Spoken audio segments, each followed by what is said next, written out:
everybody. Welcome to Headmaster's Homeroom Worldview tonight. I am Lady Hamilton. I am so glad to see everyone. I am just wanted to say hello to all of my viewers on Rumble. I see you. Nice to see you guys tonight. Hello to X and to our Pill viewers. Thank you, everybody. Do me a favor as we get started tonight. Make sure you do hit that like, hit that follow, share, share, share, and everybody help support the show so we can continue on. We love your Rumble rants. Subscriptions on all channels, your tips, your pills, and your cash apps to help us keep going. We thank you very, very much. Well, it's Worldview, everybody, and so we are going to be talking about some headlines tonight. And joining me this evening is my great friend. So let's all say hello and welcome to the wonderful Berney Flowers. Lady Hamilton, how you doing? I'm doing great. How are you? We just experienced this thunderstorm from hell. Let me tell you, I'm up here in Maryland, and we normally don't get storms like these, but I felt like I was back in Iraq. Bombs were blowing up over my head, but I'm all good now. It's kind of past now, so we're feeling good. How are you doing? Right. I'm great. I had that same problem on Thursday, right before the power was kind of going in and out all day long, and I thought they had it covered. But right before I went on the air on Thursday, the power went right out. I was like, "Are you serious?" But here where I'm at in rural Virginia, I swear, if the wind blows too hard, the power goes out. So, my viewers, thank heavens, you guys, you were so patient, and you guys all join me the next day, and we'll just recap that show next Thursday. But it's been crazy. I mean, that's a great kind of place to start. I mean, my heavens, the weather all around the nation has just been unseen and unheard of, of what's going on. I mean, Port Texas just got hit again yesterday, Yep. with another massive flood. I've seen North Carolina got hit again. It's like everywhere you turn around, it's unbelievable weather right now. It's crazy and unprecedented. Yeah, you're right. I've not seen it like this before, but I lived in San Antonio for 7 years. I was stationed down there, and an hour away to the north is Kerrville. So I'd love to give a shout out to my good friends. Nobody that I know seems to be hurt, but what's the death count? Like 100 now? It's terrible. Right, right. And they actually had to stop, from what I read, they had to stop hunting from the first, flood, and the victims to go help out with the second, flood to make sure people were okay. But they're still finding, unfortunately, are finding bodies and people who passed from the first flood. But it's just unbelievable. It's Unbelievable. insane. And I All gotta, of it out there. there's a lot of folks out there that are, what do you call them? First responders. There's such a thing as the Cajun Navy. I don't know if you guys have heard of those people, but they go in that part of the world from the Gulf or they started up during the Katrina floods, and they just kept up and they go out and volunteer to help people. A lot of these guys have boats and they just go out. They don't even ask for permission. They just go out and help people wherever they can, and they're just wonderful. And I know a couple of people that are part of that organization. So again, shout out to those guys down there, country boys and country girls doing what country people do. Right. I mean, I saw that with the hurricane in North Carolina too, and I had a gentleman even on my show that was talking about the Amish coming in and helping out, and people are literally, that's what they do. That's one of the things I love about our country is how we just band together, and I'm hoping that's everywhere around the world. I mean, so, but it's just really amazing because nobody else was showing up to help them. So yeah, the neighbors and everybody and people coming from all over the place to build houses and repair roads and do what we do because you can't, well, at least that administration, you couldn't trust them to even do anything but maybe give you a loan, right? I mean, it's nothing like we see now where, boy, I'll tell you, where it's like right after President Trump was elected, first thing he wanted to do was go look at North Carolina and see how he could help those people because they were Oh, still living in tents, yeah, all through the winter. You're like, are you kidding me? So, yeah. Our former administration really, really failed us, and they should be ashamed. And more importantly, they should be prosecuted. And I'm hoping that happens soon. yes, yes, that is on my list to kind of talk about tonight. Towards, I've got my things a little bookmarked for everybody here, in kind of an order. And of course, we're always going to end with some great positive news, so you guys don't leave, with too much stress. Because I mean, even last Monday, I mean, what we see, and we're going to get started on here. And I was so stressed from even talking about it. People wonder why don't I do the news every day? because things that I talk about, everyone, affect me so personally because I've been a fighter for it for so long that it literally takes me down. It takes me like a day to even recover, especially if we're talking about children in any way. Yeah. I get awful. I'm awfully sensitive about it because, you guys, I have three that I rescued from this nightmare of a world, and adopted. So it really hits me personally. But I want to start. Thank you. I want to start with showing everybody a few things before we get started. And you can see why other people are like, not like me. We have seen, of course, we're going to talk about Epstein and take, your view on it. But this is why people get so upset over this situation. And I am one of them. I am one of them. And we're going to talk about this stuff. And I can see a lot of different sides on this. So everybody just kind of bear with me on here. But this is the first one I wanted to share with just seeing that one missing child is one too many. And this is from Global Missing Kids, right? And it talks about how many children are missing every single year from different countries, right? You guys can see here Australia at 20,000, Canada 45, Germany 100,000, India 96,000. We're going to go down.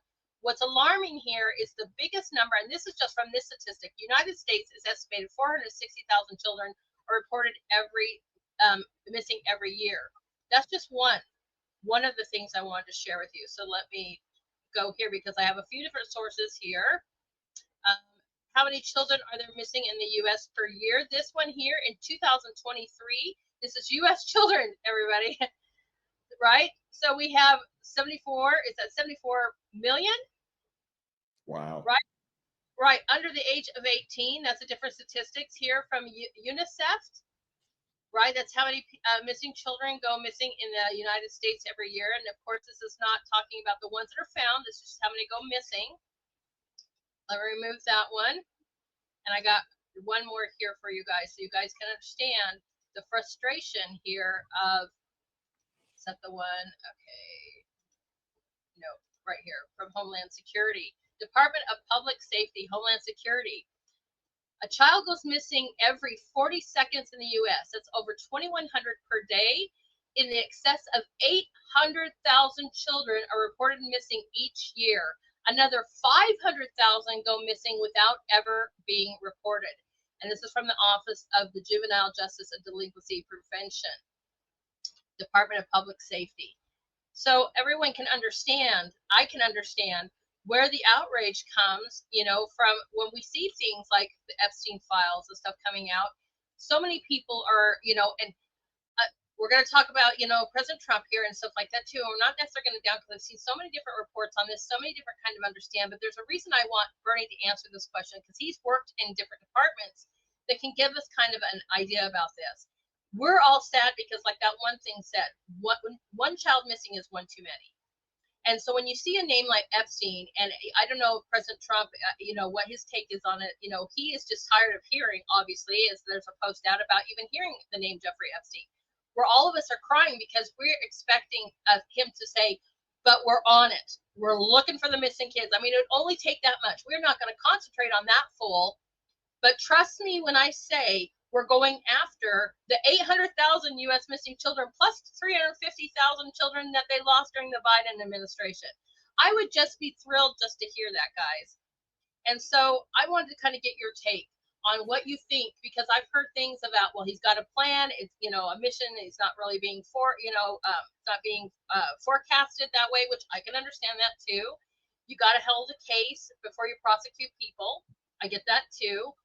But why do you think that he's not just basically coming out and saying, hey, but I'm on the children. We're on it. I mean, there is one report where he does talk about it. We'll share that with you guys here in a minute. But go ahead, Berney. Wow.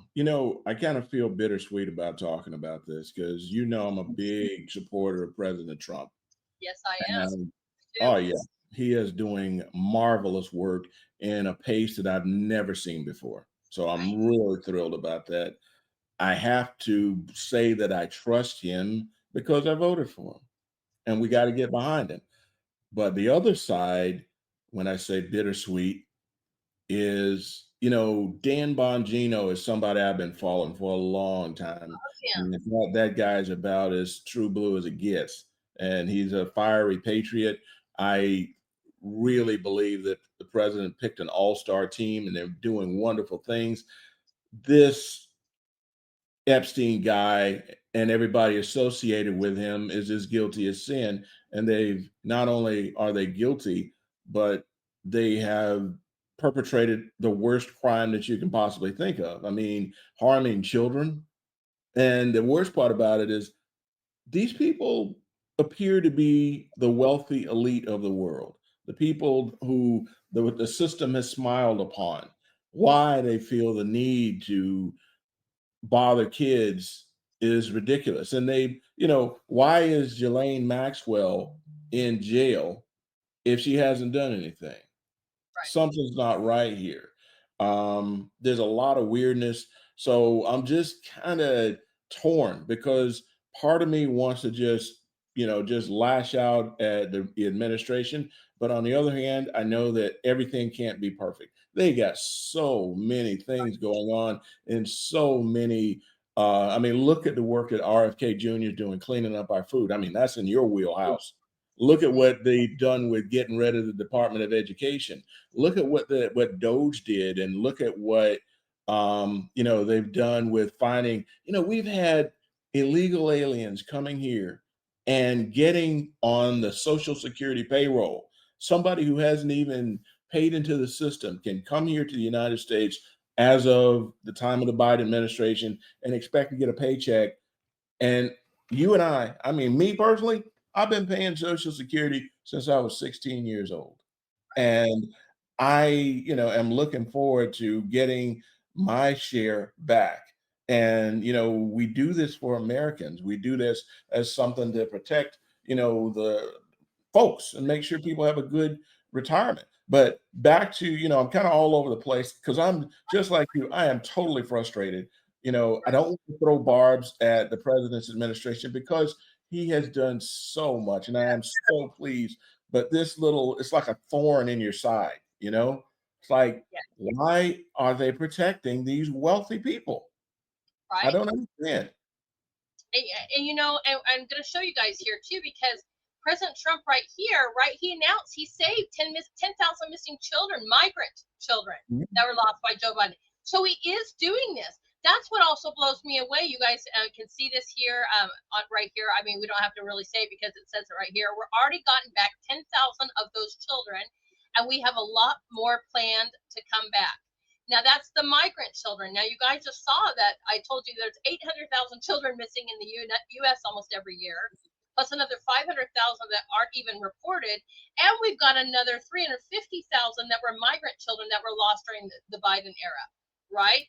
And so, I mean, I know that he's a lover of our children. I know that he's concerned about saving our children. So what really makes me confused, what makes me confused is how he's kind of, I've seen some people say like read the room. I don't know, maybe it's his handlers, maybe it's the people that are surrounding him. I've kind of been told that they're not, and that's the problem. Corruption around every single aspect of him to try to fight from the good that he's doing. But I would love to hear him come out going, we're not going to focus on this loser, he's scum. But you guys, that does not mean we're not going to go find these kids. I mean, it's all he'd have to say, at least in my mind. She just kind of gives me a comfort. I'm like, come on, President Trump. I mean, right? I know that you've done more for child trafficking than any president, by the way, ever has. Yeah. So we're giving you kudos for that. But you've got obviously a swamp of mess around you, and every influencer out there, they're either against him or now they're back on his side, or I don't know. I mean, I don't even know if Dan Bongino was ever going to quit. It's being reported he was back at the office today. So I don't even know if those stories are true, but these influencers come out and they just create even more panic. When the president could come out, and he did come out, out of any of his picks, guys, I really have to be honest, I'm not a huge lover of Pam Bondi for a whole bunch of different things, but I see that she's kind of kicking it up to gear right now, trying to at least. Yeah. But he defended her and he defends his choices. But in the same breath, he could have said, don't you guys worry, I'm on it. We're going to find every single one of these kids. I'm going to try my best, something. So that's the only thing that kind of concerned me, everyone, is that he just bypassed that and doesn't realize that we're all screaming, not about Epstein. I could care less about Epstein. His clients, on the other hand, If you just started convicting one or two of them, that whole thing would crumble. It's like going to any business. If you don't have clients, guess what? But you're talking about something that makes $198 billion a year, child trafficking. That's only what's reported. Yes, that's You only know, what's here's the reported. thing. I have to think that there's something bigger going on. And when I say bigger, you're talking about pedophilia, you're talking about Satanism, you're talking about people that are involved that you might be surprised. There's a concept in the military called intel sum gain. And the idea is that, okay, you don't want to burn this particular resources, but you're using this to get to something bigger. And I know that sounds a little weird, but those are the games that are played in three-letter agencies, and they're probably trying to get the whole big fish. And maybe even as high as Bongino is, maybe he hadn't been brought into that circle. Right, Maybe Cash Patel hadn't been brought into that circle. I'm just throwing that out there with a big maybe. That's the only thing I could think of because you know entire governments, not just ours, right. are at risk here. That's right, Because from what I can understand, pretty much all the elites of the world seem to right. be involved in this. We're talking about the royal families of England and people that have been, whose backgrounds go back deep Yes, into, the aristocracy. So those people do have a lot of power and but everybody has to obey the law. So there's just a lot of things coming out at once, and I don't know how the president's able to handle all this because you got to remember, as I mentioned, you got all these various agencies, HHS, you got DHS doing their thing with Alligator Alley, which I'm very, very pleased about. Um, you know, they're trying to protect our food. Fauci is, going to jail. What's that girl down in Georgia, Fannie Willis? right. Apparently, she's there's some paper that has been discovered that basically has blown away her cover. So the DAs, the district's attorneys hired by George Soros, all that stuff is happening at once. I have never, in my 34 years of being involved in the federal government, I've never seen them this busy. And then on top of that, all these State Department employees are, that were working for USAID. Um, they got to go, and they're complaining, but our system is broken and Right. we can't continue on the way it is because money, just last year people were saying that social security was going to fail because we didn't have enough people putting into the system. Well, if you're giving money away to people who don't belong in the system, certainly it's going to fail. So these people, and another thing, I'm talking you to death here, so just jump right in. I'm No, passionate about all. I'm totally agreeing with you because even if I don't give kudos to to Bondi, you guys, and I'm going to give her the benefit of the doubt because what we see here doesn't mean anything of what's going on, right? Even with Bongino or Patel or whatever, right? Think about that. How many people they've had to even fire, and I've seen, and I don't have that post with me, but we saw when they fired the workers, they all left nasty socialistic, fascism kind of posts or whatever. Think about that. We have to weed every single organization. And there are people that are against this from all sorts of things. Good grief, he's what, 250 lawsuits. I don't know what that number is anymore. And people are always these crazy judges are coming and saying, no, you can't do this, you can't do this. They do not want change. And this is obviously apparent. So, and can you imagine just what's on his plate every single day? He's got to have absolute trust and he's got to have accountability from each one of these departments, but doesn't mean these departments are not infiltrated with bad actors. people Apparently they are. People fail to understand that Obama hired more civil servants than any other president. He stuffed the federal government with loyalists. You're not supposed to do that, but he did. And he was allowed to do this. And so those guys that came in at GS5s are now GS15s. And a person in the right position can shut down a whole program and you don't even realize what's happening. And I can tell you from my experience, I saw things that would indicate that, let's just say in three-letter agencies, when the president decides that something needs to be done and he, sends the report down to his lowers that, okay, we're going to do XYZ, they can slow roll it. They're not supposed to, but I saw it done. And that happened a lot. Whether you know it or not, a lot of the leadership in several agencies were recently fired. Several four-star admirals and generals. Two of them that I worked with, the person at NSA, who's, you could look it up. I'm not going to mention his name, but I considered him a friend. There was a female admiral over at the Coast Guard. I worked with her as well, and we were spending money like drunken sailors. But the issue of the day is that I didn't have a choice in the matter. I was doing what I was told because I was under her. But the issue of the day is that um, those people were recently fired. And Right. the government, as in President Trump, is having to clean house. And, how does this man who's literally 80 years old have the energy to do this? It's absolutely bonkers. How is he doing this? Because I need my sleep, I tell you. So I got three cheers to him. So when we talk about what's going on with Pam Bondi and Bongino, I say we got to give the president grace. Whatever it is he's doing, we may not like it, but I guarantee you, we're not seeing the whole picture. There must be something going on that is causing him to slow things down. And there must be something that she's doing for him that is maybe above top secret, you might say. Right. Right. And I saw this too. So, I'm going to read this here. I'm going to share this with you guys because this is one thing that I did like. It says, right. So, this may not be right. I have no idea, but I kind of like, at least somebody kind of saw this. He's not just attacking the left. He's calling out the DSAPE. It might be a psyops, or people turning on his own base. So he says they created the Epstein files. They created the Epstein files just like the fake Hillary, the Clinton Christopher Steele dossier.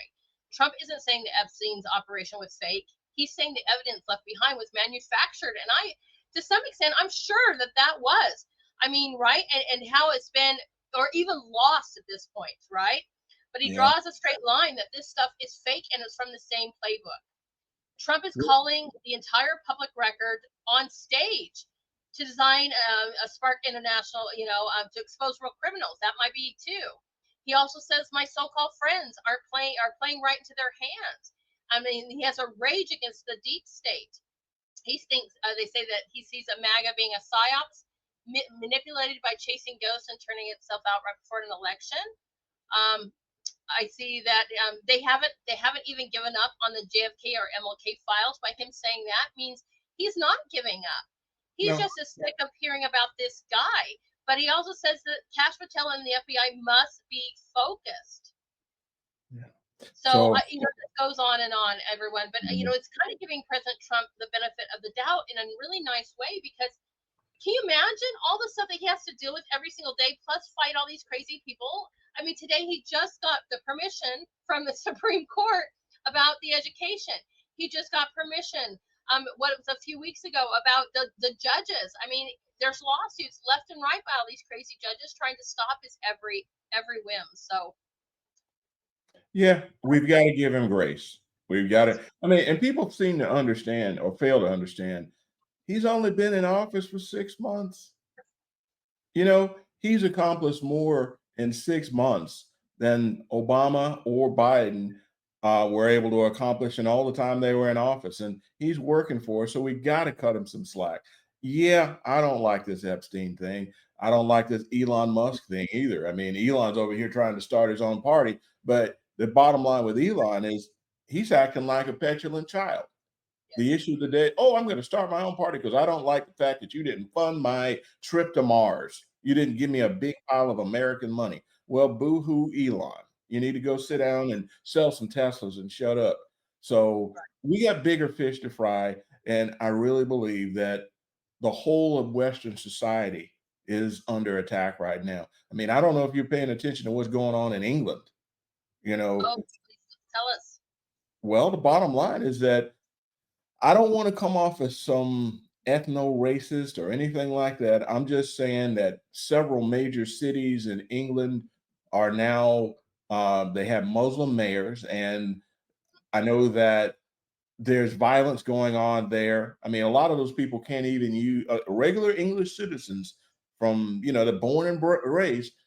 If you say something against the government or the way they're doing things, Right. they will come and pick you up and put you in jail. Now, they got rape gangs running around over there. I mean, young ladies can't even walk around showing their ankles or, walking around in shorts like they would in the summer. The entire culture is changing. And I believe that the culprit is the European Union and those people that are in charge.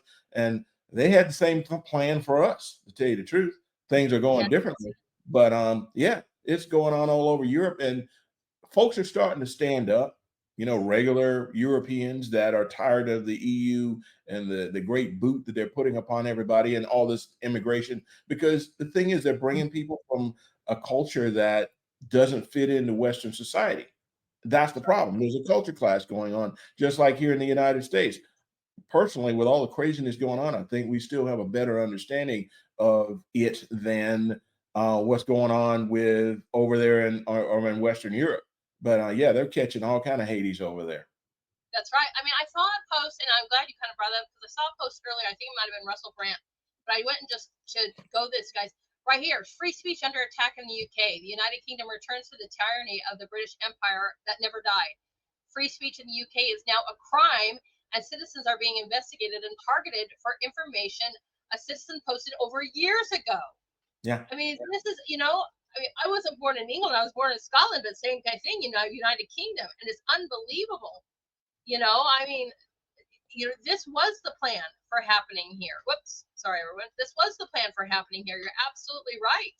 yeah, And thank heavens, you guys. And this is all because of us, everyone. That whole too big to rig and praying for God's help and God literally coming and, protecting President Trump. I mean, this is due to, I honestly believe, our prayers and our crying out for, like, God, please come back to our country. We need you. That I love that song, God, We Need You Now. I play it a lot, everyone. But look what had happened. If something else, and you did say something about like Obama and Biden not getting things done like President Trump. I think they did. It was just the other way. I oh yeah, never saw, like, with the whole LGBTQ thing. I have never seen that push so fast in my life because everybody's like, where the heck did that come from? In the last decade or so, and especially in the last 4 or 5 years, all of a sudden this trans movement came in like record lightning speed, and we're out all, of what nowhere. world? Out of So nowhere. out of nowhere is right. So they were working fast, just not for our country. You Yeah, know, and the scary thing that bothers me more than anything else. I mean, you and I have known each other for a few years. You know where I'm coming from. I know where you're coming from. But why is it there are so many sheep out there that are willing to just what is it? Are we in an alternate universe where you and I and people like us see things one way and everybody else sees things the other way? Or it's kind of a Black Mirror episode or something? I don't get right. it. I think it's so much programming, and we're going to kind of go into this too, because it's education, everyone. And, I know that he's working really hard on DEI, and it's getting out of businesses, and they're fighting really hard for women's sports. But it's so much more than that. I mean, even think about even when we were young, and it started, maybe not when I was super young, but even when, let's say, when Obama got elected. And we got to legalize this, and we got to talk about this, and we've got to accept this. And it's not saying nobody were not really, I mean, there were a lot of people that weren't accepting, but it wasn't just to the point where it was shoved down our throats to, like, if you don't accept this, right? And then all of a sudden things started coming in, and we had emotional trainings. And we're not going to, I mean, look at our reading, for instance, guys. It is decades behind. They Oh, say the average 30 to 40-year-olds can only read it at an eighth grade level at best. yeah. And what's the Right? future of our country if we don't, when we retire and we move on and the 40-year-olds and the 30-year-olds are in charge and they don't know how to do anything. They can't think critically. That's going to be a bad thing for Western society, not just for the United States. And so there's just a lot of craziness going on. And I just, when you step back a little bit, all this has to be orchestrated. I know I sound like I'm a sort of conspiracy theorist, but this is conspiracy fact. And as you remember, when Obama ran the first time, he was against gay marriage. Correct Right. me if I'm wrong, but I'm pretty sure he was like, no, we don't need it. We need to have civil unions and all that sort of stuff. And then all of a sudden he got into office and his tune changed. And that's when we got all this craziness. And this guy was supposed to be this smooth black president that was going to bring everybody together. To me, all he's done is divide us. This guy is the most divisive president that I can remember, at least in my lifetime.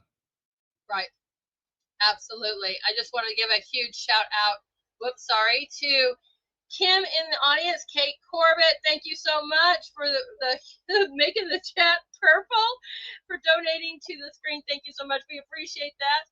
Yes, thank you. I am trying my best, and it's just really something that, bothers me. And I'm glad you brought this up because, what's going to happen in the future with our children if they can't already read and they can't do math, right? This is one of the reasons I started HLA, right? Because I saw this. I saw this with my own kids. By the way, the indoctrination, I even saw with my own daughters, luckily my son had to fight his own thing with the whole being blind and the bullying thing. But they went after my daughter like you wouldn't believe. And this was during middle school. She's now 20s, and so I Wow. can tell you I saw this firsthand.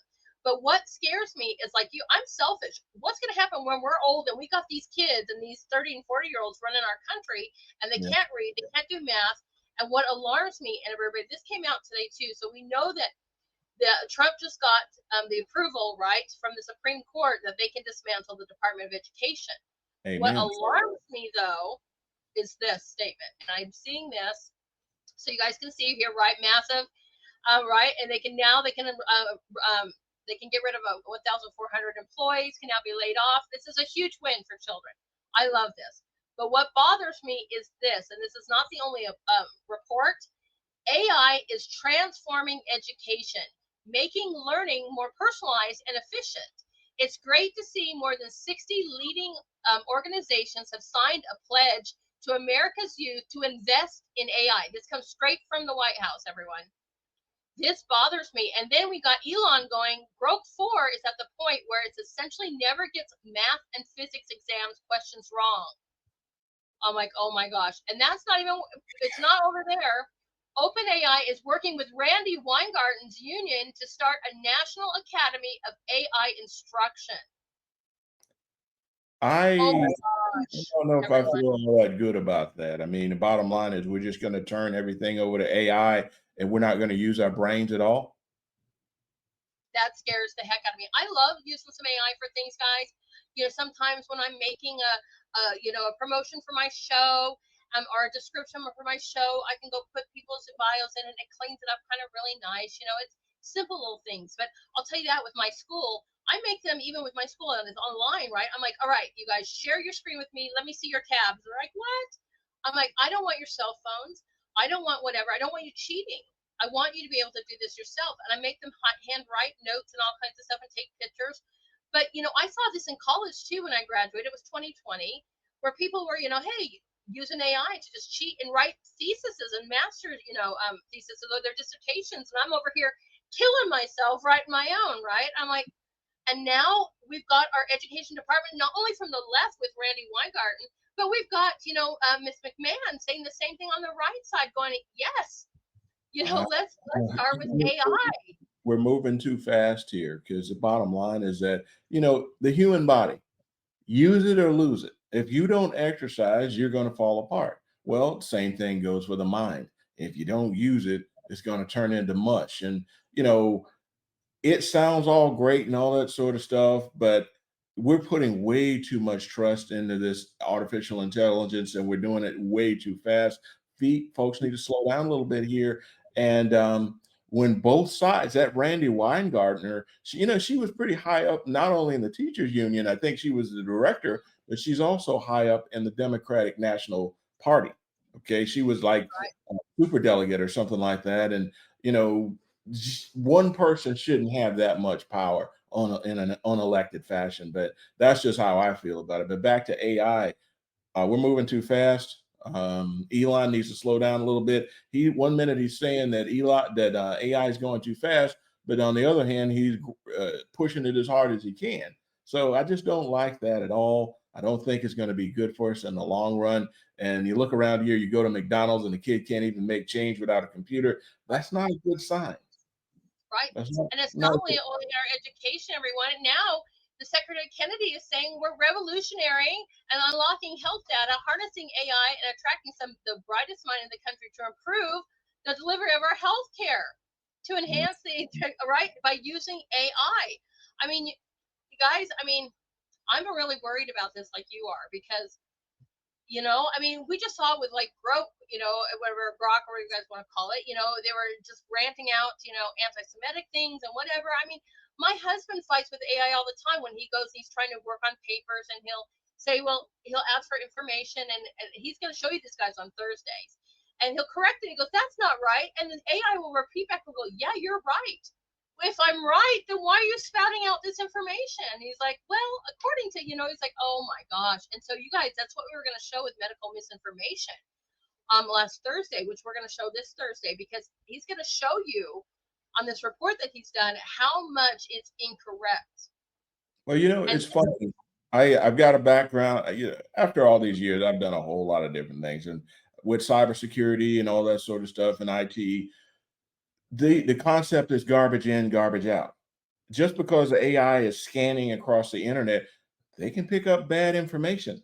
Just because the information is out there doesn't mean it's correct. And that's so right. we need to be a little bit more diligent in process. There always needs to be a human in the loop. And I remember watching The Terminator.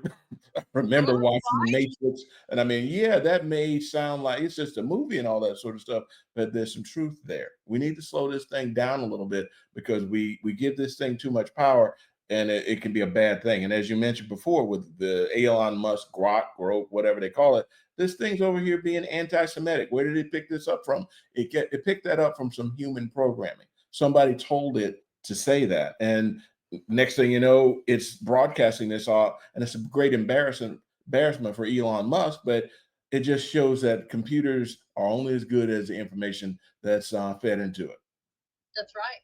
And think again, and bringing it back to the children. So the answer to them not being able to read or do math was already, we're going to put computers in the room because we don't need them to read. We're just going to have them practice the test, to take a test, or whatever, right? The nightmare that we're already seeing. We're decades behind in reading and literacy rates. They're subject to always listening to the news, which might be mainstream, or social media, which is basically where they're getting their facts.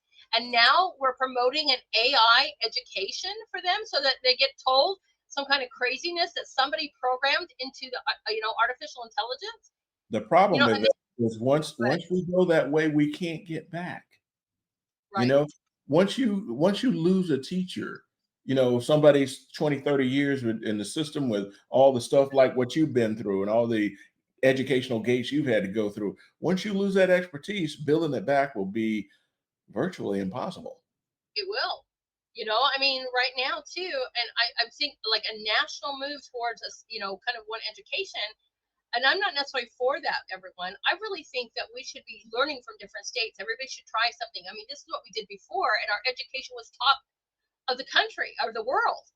And then once we went to this one system fits all, no child left behind, everybody gets a P, right? And now we just don't care, but it's absolute indoctrination in its finest, to keep you stupid, to keep you in the hood, to keep you, desperate on the next drop. No wonder they all want to be on Medicaid and free assistance and all this kind of stuff, because they have no idea how to have a future. Now AI is going to come in and just cheat all the way for them. I mean, I think this is the most horrible news I've heard. I'm like, oh my gosh, stop attacking the children. You guys have to understand. I'm like, right?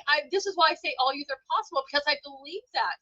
And we need to start finding better ways to give them that future than to let them find these other things to be indoctrinated or to cheat or whatever. Oh my gosh. And these guys are going to be running our world when we're old. Well, Mm, another thing that you kind of leading me to is this universal basic income. I'm pretty sure you've heard of that. So yes.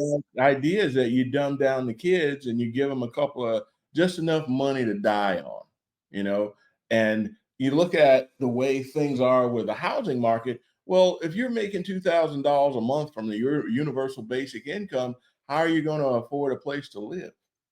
Right. You'll be so broke that you can't do anything. You can't breathe, So I just see dystopian devilment all over the place. Maybe it's just me, but I'm willing to fight it. Bottom line is that we're just going too far, too fast. Let's slow this thing a little bit, and I'm hoping that the administration and the people that run everything will reconsider some of the speed that they're doing. I mean, yeah, it's coming, but do you really trust programming from Silicon Valley? I personally don't. No, I don't. And who knows if it's even just coming from there? What if it's coming because you see a lot of our education too comes from different countries, Yeah. and you're like, are you serious with this? And now you're going to have it being programmed by maybe, people that are totally even against, well, we see this now, totally against our way here.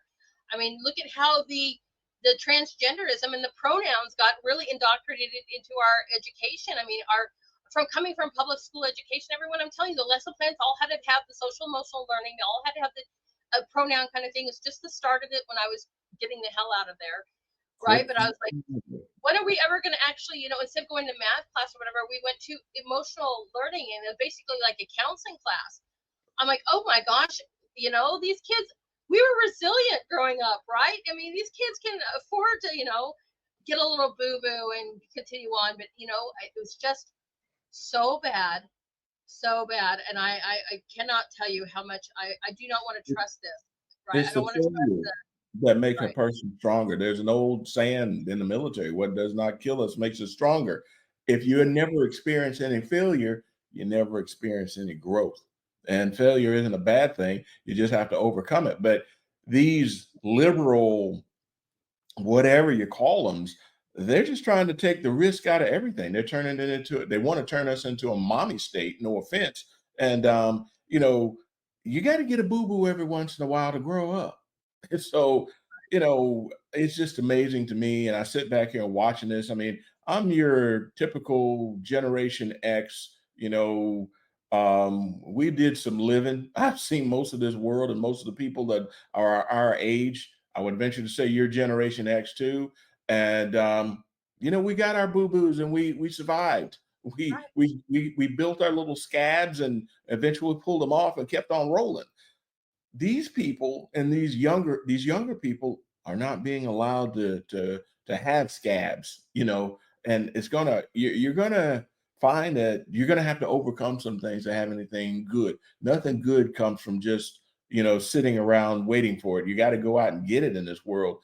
And I know I'm preaching to the choir here, but this AI thing is just not the way to go, or at least not as No, fast as we're moving. no, it's not. I mean, it's all fun and games when you guys want to make a meme or a little video, and it's kind of getting insane. I mean, I'll show you. I've showed you guys videos that I even thought were really cool. Like they're like the biblical ones where that's like Moses going, "Good grief, we're getting through the wall." I mean, it's kind of fun, but and you can do fun memes and things like that. Don't get me wrong, it's all fun and games, but when you take it into the point where it's now your education, and like you were saying over there on Pilled Classic Chick, exactly, they're already doing this in high school. I mean, I saw this in college where you're just like throw it into whatever AI. Right now it's ChatGPT or whatever, and you're like open AI, whatever you guys want to say, and they're just like, hey, write me a paper on this. And it spits out something where, to be honest, if I had to look at it, I mean, I'd have to know. A lot of times it writes above what I would know my students would do. So even if they try to cheat, I'd be like, that's not yours. That's And too sophisticated for you. about the concept of honor and ethics? How Right. are we doing that if the kids are just, getting everything from Chat GPT? Where's the honor? Where's the ethics? Where's the sense of accomplishment? Right. Well, they don't care about that. They're even taking honors courses out, and they're just giving everybody a P. I mean, we saw this in the beginning of COVID, right? Well, we can't have it failed. I mean, this is one of the reasons I left because we're all online, and there's a lot of students I didn't even meet, and I am the master of communicating with a student or a family, right? And I had a massive amount of documentation to show my principal that I am communicating. I'm like, if I have never even seen this kid, Mhm. haven't heard from this kid, I'm not passing that kid. She's like, well, we don't fail anybody here. I go, well, then fire me. Because I'm sorry, I am literally every week going, where are you? Where are you? Calling parents, talking to me, email traces. I have a huge long list and document stuff that I saved, and I'm like, sorry, I'm not passing them. And they did not like that because that's not how we do things. But that's how most schools are. We're not going to fail these kids anymore. And you It's wonder why they're in the hood, finding gangs, doing drugs, having no life, being crazy as they are, right? They're indoctrinated, they're emotional, and they got no pathway forward. And well, AI did it all. Now AI is going to do it all for you. So that's going to work out for your benefit.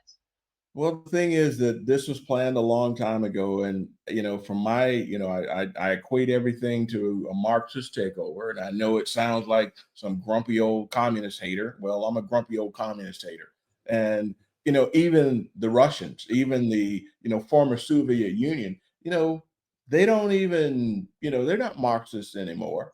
They're over here. They've got, you can be a Christian over there if you want to. There's a resurgence of the church over there. But the issue of the day is that these people have been attacking our family. The Marxist movement attacks the family. It divides the family. They know they can't beat us militarily, so they attack our culture. And Right. that's what we're going through right now. And people don't even see it. But people of a certain age, like myself, this is what I'm trying to fight against. This is why we do what we do, because we want to leave something to the next generation. I just hope they aren't blowing it, because we got something good here and we need to keep it and leave it for the next generation and the generation of that after that. Wow. Okay. Someone just shared an article with me. Thanks, Rex Sisters. Let me load this up. Okay. So federal funding might delay this. But when I read this, though, it says in April, President Trump signed a pivotal executive order advancing artificial intelligence education for American youth to cement U.S. leadership in artificial intelligence by integrating the technology into K-12 education, providing comprehensive training for educators, and develop an AI-ready workforce. It was clear recognition preparing the next generation for an AI-driven future is vital to our national competitiveness. Now they say it's at risk. And I don't know, because I just shared with you guys before too. Oh, look at this, Title I, Title II. Oh my gosh, this is the crap that I hate right here. This is why our schools are so bad. Title I, Title II, Title III, Title IV, Title IX. Mm. These are so bad in the school. I've talked so much about that, but they are delaying the funds supposedly, according to this article. I'm not going to read it all. You guys, I'll put this in the link. Oh, no, she already did. It's in the chat. But I just shared with you guys too what it came from. Oh, what's her first name? McMahon. I don't know. Yes, thank you. Where she's literally just promoting that, talking about that. Let's see, when did she talk about this? Her and Randy Weingarten said the same thing. This is July 8th, where they are literally making sure this is going forward. So they have a pledge, right, to do this, to pledge to America's youth and invest in AI. And then you got Randy Weingarten. I can't even believe they're on the same side of this, by the way. That is I, working with OpenAI to start National Academy of AI Instruction. my I'm goodness. like, how can you guys even be on the same side of this craziness? Well, this Randy Weingartner person and the National Education Association, I mean, first of all, I think they just had their convention. And if I'm not mistaken, Yeah. they didn't have anything to say about education. They were more about, immigrants' rights and, all kinds of crazy. They were interested in everything but education, anything to stop the agenda of, conservative Republicans. And so, but anyway, back to Linda McMahon, the fact that her and Weingarten are on the same time, I don't want to make this sound like a conspiracy, but doggone, the two of them are polar opposites normally. So that's weird to me. Right? And we'll show this to you guys again so you know that I'm not crazy. This came out, and I guess we can share this out. I wanted to quote this before I share this out, but I'll share it out for my X viewers. If you guys follow me on X, you can grab it. On July 8th, AI is transforming education. I just read that to you. Elon Musk is talking about Grok 4 is at the point where it essentially never gets math, physics exams questions wrong. Oh, and he's touting about that. Then we've got right here. I always follow Corey DeAngelis. It's a great one. He says OpenAI is working with Randy Weingarten's union to start a National Academy of AI Instruction. I'm going to share this one out, but I'm going to go back and requote those later. But you guys can see this is exactly what I'm talking about, and this is, I think, is a huge, huge problem for our children and our future. I mean, I guess I know we want to be competitive, and I don't know necessarily how this is going to look, what their idea is, but we already know it's cheating. And when you've got decades behind with these youth on the ability to do real math and read, I don't know what to say.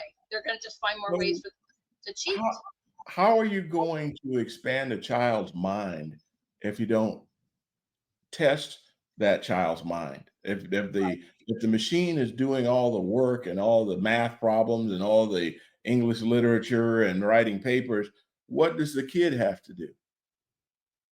Right? Oh, I agree. I'm over here. Right. Oh, we get ethics. That's not true. You get ethics at my school too. Classic chick. Check out Hamilton Liberty Academy. Um, yes, and see, they need to be getting off their off their stuff. I think they need to get off their phones too and get them off the Yeah. computers at school. Bring back books. A lot of the private schools that I know of, I was talking to a gentleman the other day. He's a teacher at a private school, and this particular place in Baltimore doesn't allow you to bring phones in. You got to turn the phone in as soon as you come to the school. That's right. So Right. And I don't know if we do that, but I would be all for it to tell you the truth, because these phones are just a distraction. And Google's business model. I mean, bottom line, Facebook, all these places, their business model is just waste your time. I mean, yeah, a lot of the stuff you get is interesting, but you can find yourself spending a whole doggone day on that thing if you're not careful. And sometimes, like for instance, when I go do stuff around the house, go to the gym, whatever. When I go to the gym, I'd make a point of leaving that phone away from me for at least 2 hours a day, you know, because if you don't, it'll take over your whole life. that's right. You're Yeah. absolutely right. I mean, even with my school, everyone, it's funny because you brought up Ayn Rand. I love Ayn Rand. They're a great Oh, yeah. business. And actually, Good thing. they give me books. They ask me every year, how many books do you need for how many students do you need? And they send them to me and a teacher's edition. So even though I have probably a digital copy that we could pull up and read together, I don't. I'm like, all right, let's break out the books and everybody's going to take a turn reading. And we need to practice our reading too. And they're like, oh, I'm like, I don't care. If you're going to throw up all over this thing. I mean, I say that sometimes my kids when they're little and teaching them how to read, I'm like, oh my gosh, it sounds like they're throwing up. But that's just a joke. But the point is that no, we're going to read that. And I send them their books. I always have a digital copy that I put into our digital classroom and stuff, so parents can see what we're doing and learning about our curriculum and learning about our syllabus and so forth. But no, we send the books to the students. I'm like, guess what, guys? Break it out. And I'm like, yeah, if I even catch them on the phone, I'm like, nope, nope, you got to put that down. And I can tell because, one thing about the great thing about being online is we're just like, you see me right now. I can see where their eyes are going. You guys can tell I'm looking at my phone right now, right? And you're like, so what are you doing? Hi, over here, you want to pay attention to class? And do we need to have your parents inform that you're on your phone? Okay, we're sorry. But, if I can do this on an online program, this should absolutely be what's in our schools.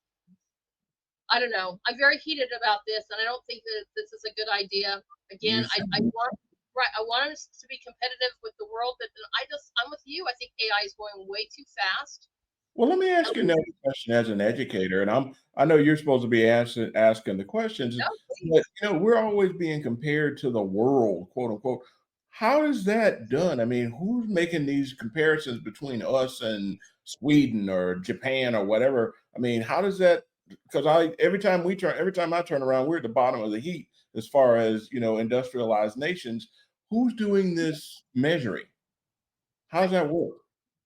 That is really a good question because I'm always wondering that too. Who are they? You know, it's really important. But it's like when you look at other countries too, I don't see them unless they're in college. Now, I think that would be a great field to get into with their STEM fields. You go and get into AI so you can do things like movies and productions or whatever. And maybe that's where you learn it.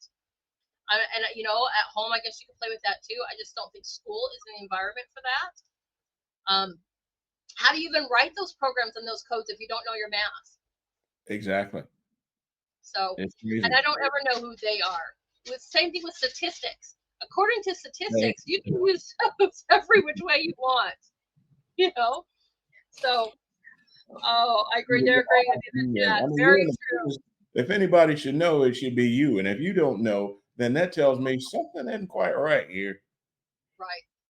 I mean, and yeah, I mean, it's interesting because like it's funny because going to Columbia, I would see that they would use like UNC a lot. I'm like, really over Harvard and Yale because it was an Ivy League. So I'm like, so you would use UNC North Carolina's work over Harvard and Yale? I thought they were like your competitors per se. And you're all on that same level. You're all Ivy League.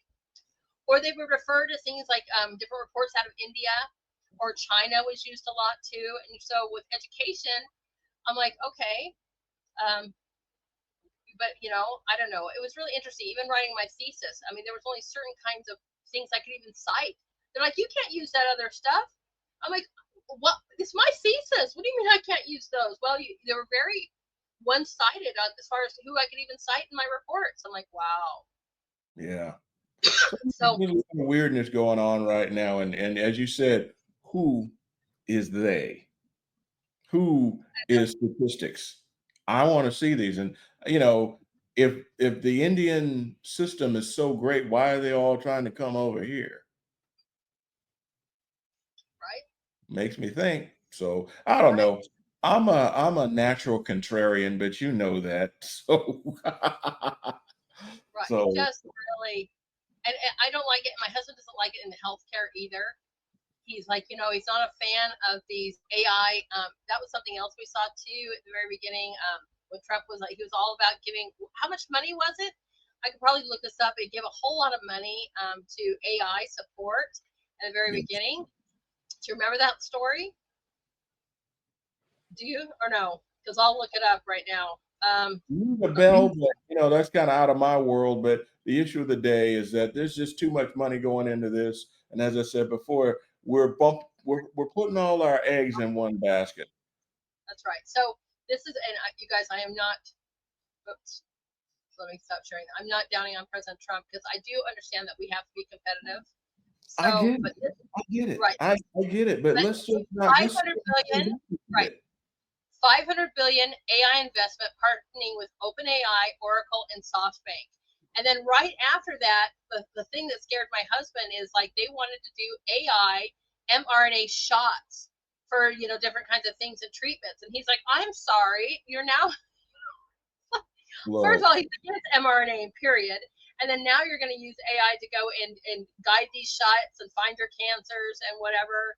So that is another one, you guys. I don't know if you remember that we're story. moving too fast here. I mean, look at Fauci. Look at all the power and Oh, let's authority we talk about gave that. him.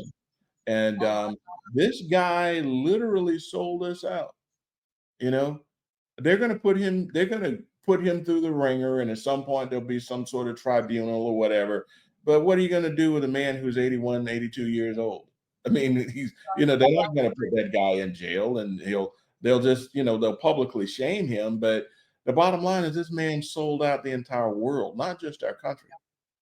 And now right, people are starting to understand that, yeah, I just put something in my system and I don't know what it is, and I don't know what it's going to do in the long term. And you know I remember just recently watching a TED talk. Well, not recently, 10 years ago. I used to be a big fan of TED talks, and I know I saw Bill Gates get up there and say something to the effect, well, if we could just get our vaccines right, we could reduce the population by 20%. mm-hmm, That tells me he's trying to get rid of people. Why right, why don't he start with himself? right, exactly. I mean, if anything, and he's been rumored to be on that whole Epstein Island, that would be a great person to start with right there because There you it's go. not just even that. He is so evil with the way he wants to control our food, the way he wants to vaccinate us all to death, the way he wants to put out infected mosquitoes all over the place, the way he Oh, wants yeah. to, Heard right? about that. Right. I Yeah. mean, everything the man does is so sinister. And he's got this huge love. And he was on Epstein's Island, I don't know, 20 times. His wife left him. There's recordings where she's like, I didn't want nothing to do with that. And yes, that was a real problem. I can Yeah. pull that up if you guys want to see that too. I'm sure I could find it. But that would be one person that is like, boy, it'd be like, a whole bunch of things in one person. Let's just go. That would be amazing. But Fauci too. And this is something that's new too with this auto pen, as I'm sharing right now, that this right Dr. Anthony Fauci pardon was approved at 10:30 p.m. by Biden White House Chief of Staff Jeff Zients using the president's auto pen signature. In other words, there was collusion, there was a conspiracy, and there was election interference in the likes which humanity has ever seen before. And so another one here too is because of this, with the New York Times confirms Fauci's pardon was signed by the auto pen at the direction of an assistant. So Rand Paul said, this was just 9 hours ago, today I will reissue my criminal referral of Anthony Fauci to Trump's DOJ. All right, Pam Bondi, this is your chance, girl.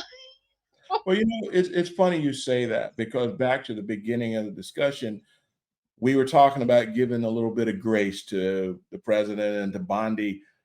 What we're going through right now may be even bigger than we can Right? even imagine, because the entire government was corrupt. I mean, when I'm over here at DHS back right before I retired, it was a running joke that Joe Biden wasn't running the presidency. He wasn't running the office. He every day they gave him his ice cream and put him to get to bed at 2 o'clock. Right? And when they needed him, they gave him an amphetamine shot. But if you said anything about that, you're going to lose your job. That's the situation that I was in. And at some point, I just decided, okay, enough is enough. I'm not taking your jab. I'm not taking your meds. I'm tired of wasting the government's money. I got enough time to retire. See ya. But and I ran for Congress, yada yada yada. But the issue of the day is our entire cabinet was corrupt.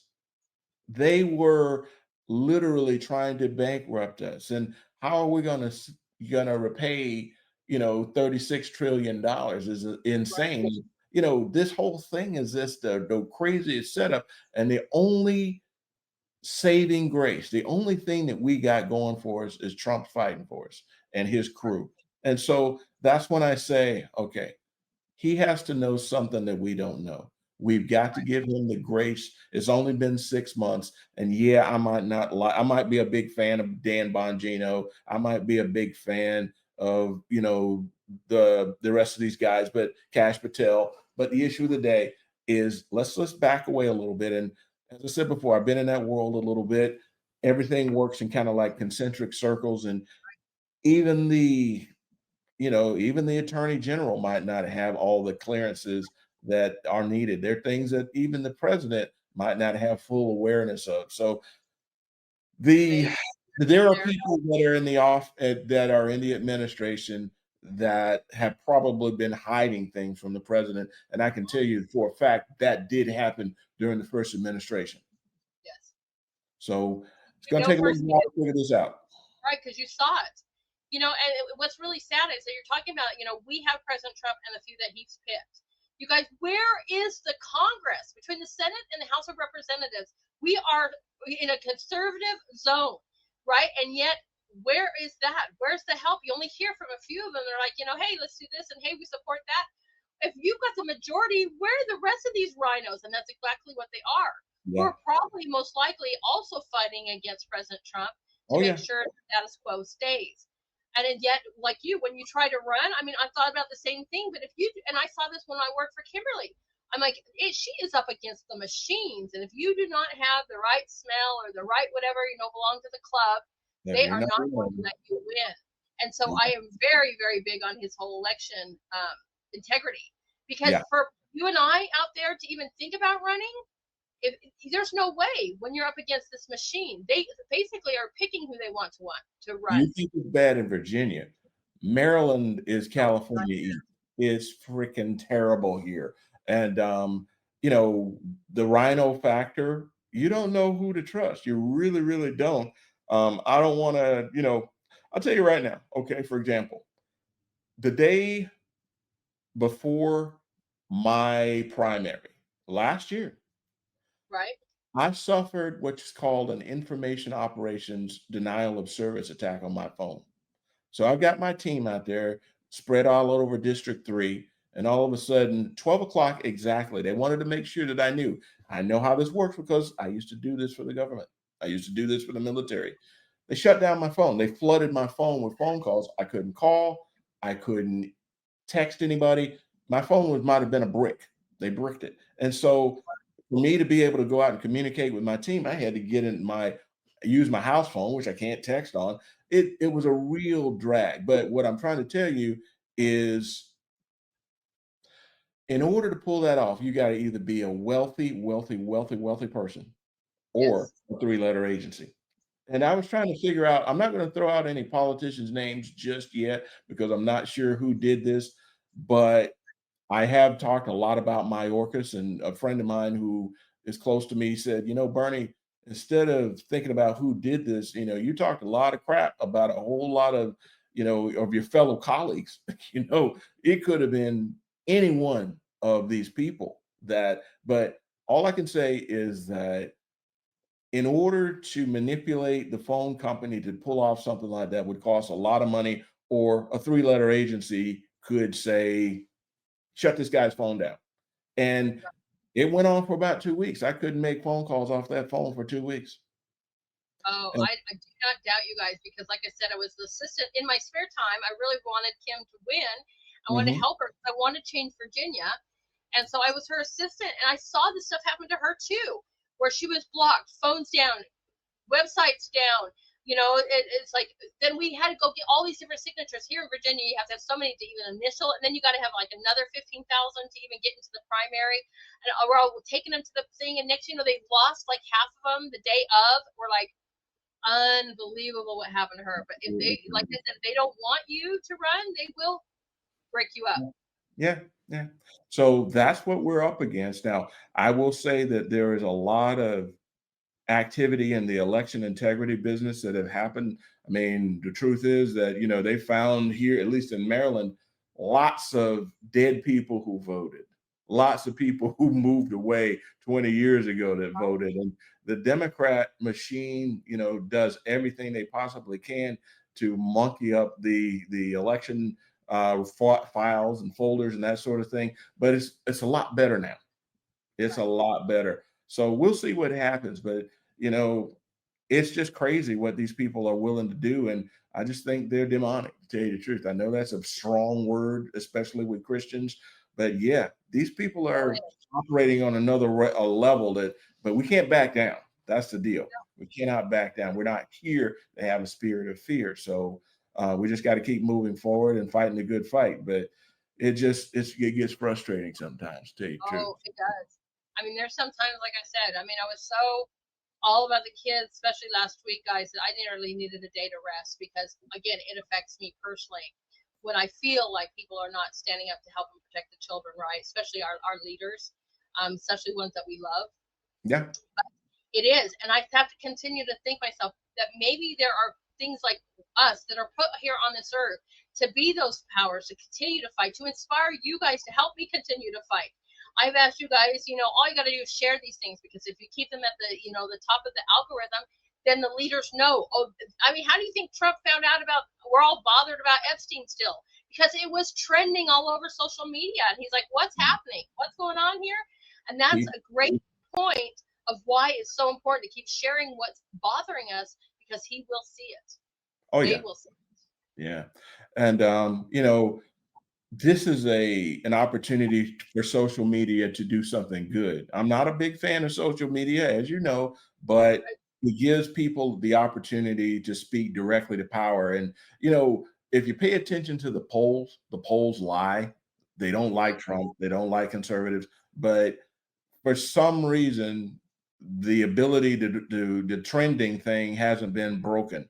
And that gives people an opportunity to express their desires and their needs directly to the president. So he clearly sees this. So, like I said, we got to give him some grace though, because he's dealing with forces that he probably wasn't even aware of. Right? I mean, even with the preparation of the 4 years before he ran again, or while he was getting ready to run again, I'm sure he was preparing. But again, I mean, all of a sudden he's like, "Oh, okay, I had a plan, and I had no idea because the web is so thick." And I was just talking to somebody the other day, and it's not just, I mean, can you imagine the whole web? When you look at education and the web is so thick, you look at the border and the web is so thick, you look at human trafficking and oh my gosh, the web is so thick, right? And now try to put all of these different things together and imagine that network of how big and massive that is. I mean, I can't imagine walking into that and go, okay, all right, where do I pull a string? Where do I go? Where do I start? Before we And we start. got to, right, you got to start with things like the border, our security, making sure that, again, I'm really big on him doing this, our election integrity, so that when people, the good people that want to run, actually have a chance, and Yeah. this doesn't happen, continue to happen, right? And going after people, and I hope like hell he is absolutely going to prosecute those people against the fake Russian things because they need to be Oh held yeah. that dossier. You know, this And I don't care you if it's a first lady, a former first lady or not. If you've committed a crime, they've all told him, right? No yep. one's above the law. Well, then neither are you. Remember this time last year, people thought Trump was actually going to jail. You Yes. know, they were throwing everything at him at the kitchen, saying, what was it, 36 felonies? They throw Alvin Bragg and the rest of that stuff, and all those lies that were perpetuated, all those frauds that were perpetuated. Those people have to be nervous as a cat now. I can't wait to see some of them go to jail. And, you know, thank you, drain the swamp. I love that. It's my favorite phrase. And the issue Right. that is that, you know, it takes, I'm not a lawyer by any stretch of the imagination, but I do know it takes a long time to build a solid case. And when they bring these cases to law to the judge and to court, it's pretty much a slam dunk. So it takes a while. It's going to take a little while. And as I said before, let's give the president some grace. Yeah, Pam Bondi said some things and that would lead us to believe that this was a slam dunk. But even she, as an experienced lawyer, should know she was probably just as excited as we were. You know, when she was making these proclamations about, yeah, I got this on my desk and we're going to get these people and all that sort of stuff. The law, we have to follow the law just like anybody else. And yeah, as much as I want to see Jeffrey Epstein and the rest of these characters and the P. Diddy and all the rest of these characters, I want to see these dirtbags go to jail. I want to see their reputations besmirched. I want to see their assets, returned to the United States. And I want to see all these things happen. But the issue of the day is we got to do this the right way.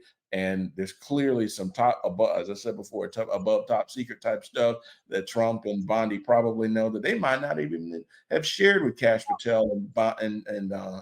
Exactly. There's also something too. I mean, and I'm just gonna make up a hypothetical. This is totally hypothetical. But let's say that Pam Bondi's looking at this list or whatever, these people that are infiltrated in the system, going, okay, if I take this down, that's a president of a major country per se, or whatever. This is going to be a global just nightmare. How do I go against this kind of stuff? Because it's not just the people that we think, with the P. Diddy or the whatever that, right?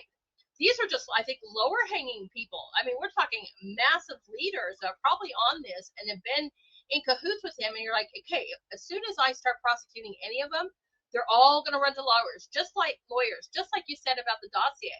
With him even teasing the fact that we're coming after that, don't you think they're lawyering up? Thank you. And are you preparing to fight this one? Oh, okay.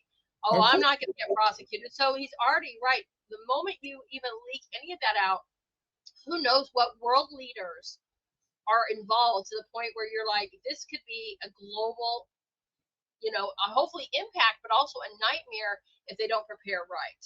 There you go. So I'm figuring they're just going to, hey, let's make this thing the best shot we can make it. I understand that. And yeah, like I said, I'm a big fan of Bongino. Yes. I hope that the president can calm his crew down. It's like, dude, just calm down a little bit. Give me a little time. We'll get them all, and all at once. But these doggone things, they take forever to put together. And you got to cross the T's and dot the I's. And if you don't do that, you're going to get in some court somewhere and you're going to look like a damn fool. Can't have Right. that. We got to get these people out of here. You're absolutely right. So let me give you guys an example of how slow the government moves if you aren't aware already. My son is legally blind. He was born blind. He was put on disability before I even got him in the foster care system and before we adopted him, right? This is how it went. And so we already had that in. When we moved states to here to Virginia, they dropped it. Why? I have no idea, but they dropped it. To get him back on disability so that he could, get things like that. So he'd have all the right doctors, he could do whatever, and he has that. And there are programs that I will happily pay taxes for people who have those kind of disabilities. Now, 4 years later, and it's always a letter comes out, we'll give you an answer in 45 days. And that 45th day, you get that next letter. Oh, well, we need more information. And then you get now we need another 45 days. or we've denied this, and now you have to appeal it, and then another appeal, another appeal. I'm like, oh my God, the kid was born blind. Unless it's going to be an act of God to come back and give him his sight, he was born that way. There's nothing I can do. Oh, we need more doctor's files. Hey, let's send him on for, I mean, they would send me 2 hours away to an eye doctor just because they were hoping I wouldn't drive that far to take him. Yeah. I'm like, Yeah. oh yeah, we're taking you. But And he's on it now. But I'm like, are you kidding and do you me? remember earlier we talked about Obama hired all these people? They're Yes. not trying to help us. And I wouldn't be surprised if they look, oh, there's Lady Hamilton. Her mouth is a little bit too big. Let's slow her down a little bit. Think it doesn't happen. They hate me because when I don't like a worker, you guys, I know that there's like a chain of command. I am not that girl. I'm like, if I have a problem, same thing at Columbia. Why do you think they hate me? Because when I was in class, I was in a class once, and it was an oral history class, and we were doing mock interviews because they did not record the beginning of Teachers College in history, right? Write it down. It was all oral. So we were interviewing these amazing people that were still alive. And so during this mock interview between classmates, somebody asked me, as a child, when did you realize your white privilege? I'm like, what? My What answer was, right, I go, as a child, I don't believe children recognize white privilege or any kind of colored privilege. I said, I think that's something that's taught. And that professor heard me. And she Mhm. pulled me into the office. She assigned me a book called White Fragility, told me I had to write a report on it on the weekend and get it back to her on Monday if I wanted to pass her class. Now, mind you, I'm the top of the class. So I was like, I read the book. Oh, I wrote a report. Not that she wanted it, but I wrote a report and I went straight to the president's office. Not the ombudsman, not to her. I went straight to the president's office. I go, are you freaking kidding me with this? And you know what got her on suspension is because she assigned me something. I didn't ask for extra credit. The rest of the class did not ask for it. And that was the only thing that saved me. But you know what they did to me in return? They took every single scholarship away from me and made me pay full tuition. And I was Wow. right in the middle of taking it. I need a lawyer. Anyways, but I'm the same way with my kid, right? I mean, I get you get that whatever Obama appointed, loon, and I was like, oh, I'm not going to deal with this. You know what finally got him approved is I went to the governor's office. I said, Wow. who's the head of the disability department here in Virginia? And I started working there. They're like, okay, yeah. So they know me. They're like, that lady Hamilton. Okay, we hate this lady. I'm not going to be done screaming. I pay taxes happily for people like him. I Yeah. wanted him on vocational rehab. I happily pay taxes for him to get programs like going to a blind school to learn how to live as an adult who's blind in case something happens to my husband and I. So yeah, I'm a fighter in my own way, everyone. So, Well, you're a fighter, period, not just in your own way. And I'm proud, we've known each other for a while. I know who you are, and I know that you stand up for yourself and your family. And that's what we all have to do because, I keep referencing religious stuff, but the issue of the day is there are negative spirits out there that are trying to collude. They don't even realize that they're doing negative things. Most people don't take the time to think that, hey, how is this affecting the person down the line? I mean, denying care to someone who is blind, that's what the government's supposed to be doing. Instead, we're giving money to illegal aliens. That boils my cookie. exactly. People that have no business whatsoever being on a system. I didn't pay for that. But I happily, like I said, I happily love that my taxes, I wish it would go to good education for our students. I Yeah. happily pay for things like hopefully the roads get fixed, but especially our kids with disabilities. Are you kidding me? I was like, no, no, no, no, no. Oh, I'm sorry, I put that down too far. But yes, and here's my fear, guys. I don't fear this world. I fear going to heaven and God's going, did you do everything that you needed to do to fight for those children I put in your care? And I'm like, can you imagine me just crying, going, no, no, I want to say yes. I was a warrior for them because you entrusted me to these 3 kids that were literally left in a house to die, being brutally raped, beaten, and tortured, and you put them into my care to save their lives. And I want to make sure that I do my job, and not just for my kids, guys. I mean, I always say that we can't handle everything. I wish I could fight everything, so I have to like tone it down to what are the few things I can fight for, which happen to be our children. And I would say, pick your hell and fight like hell. Maybe your thing is something different. Maybe it's the border. Please go fight for me because I got to focus on the children. I can't do it all. Can't do But it all. you said something very profound because it's one of my biggest fears. You know, when you get a little bit older and you start thinking about your life and what you've accomplished, and I don't want to go back home and I get asked, so did you do what I told you to do? Did you do what I equipped you to do? And, I was talking to a buddy of mine just the other day, and he's like, why do you keep running for office? And, you know, because this is what I was told to do. And God doesn't speak to me in English. I'm not that nuts, not yet.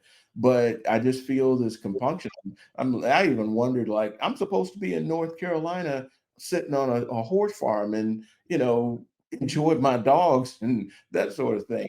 But instead, I'm here in a state that I never wanted to be in, dealing with rhinos, and Right. how did that happen? But here I am, and I ain't backing down. So that's where we are, and you're the same way. Yeah, I had a horrible Wednesday. I mean, a horrible Wednesday. I felt like I walked into a pit of hell that day, and I was leaving, the situation, crying, screaming, "I hate this state! I hate this state!" After I calm down, I get a refocus of the house I'm in, Yeah, right? And I'm like, and I hear, the feeling of God's like, "I sent you there, remember? Because you were dying, and there's a reason that you're in this property." And I was like, okay. And I have to be totally grateful because I have a beautiful home. And I yeah, have the locals that are feeding me and teaching me how to do things myself. And I'm teaching you guys how to make your own stuff too and how to eat fresh. But I would not be here today. I was dying, everyone. I was literally dying. I was paralyzed and dying. And in a matter of months, somebody just magically showed up to our house in North Carolina that wanted, it was an old home, and wanted to buy it and put it in, what is it, that National Historical Society kind of thing. And I was like, yeah. okay, but it moved me to a place where I can be here. And then he's like, give back. And here we are in the podcast. So, I mean, but you guys, it's so important. And this might not be my ultimate place I love to be, but there's a reason I am here. And I Everybody have, has a reason. You have to take the time to examine where you are and right, figure out how you can help. And you know, I'm a religious person. Some people aren't, but we all have a purpose. We were all put here for a reason, and that reason should be good. Some people take that reason and do bad. Some of the people we're talking about right now that are in the government and they're whining and crying. And I was, it's kind of funny. I was at an event this past weekend, one of these I political saw conventions. that. I'm so jealous. You got to start taking me these. Go ahead. Go ahead. We'll work on it. We'll work on that. But the point is, Um, appreciate you all. I'm having fun here. But this fellow from Jamaica, he was bragging about his education and his entire education. This guy, give him 50 years old, had been paid for by the United States government.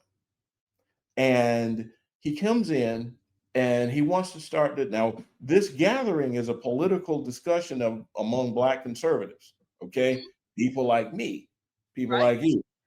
So we're sitting here and everything's all cool. And he's saying, well, these illegal aliens, that he didn't say illegal aliens, these people are, they're here and they're good people just like us.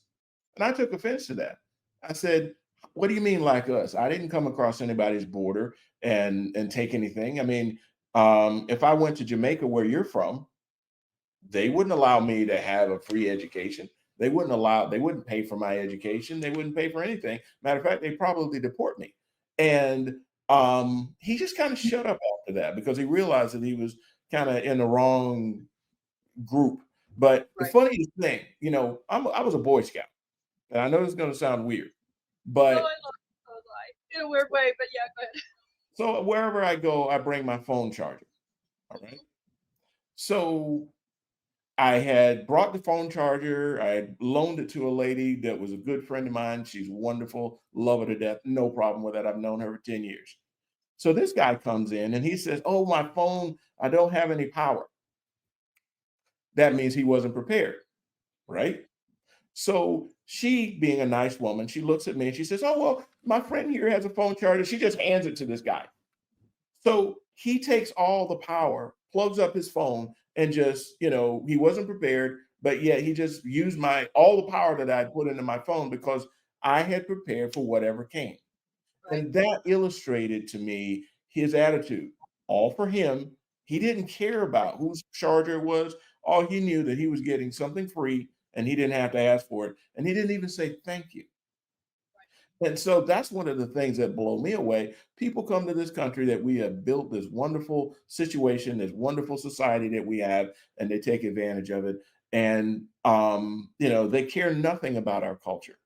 If you don't value our culture, why don't you go back to where you came from? right?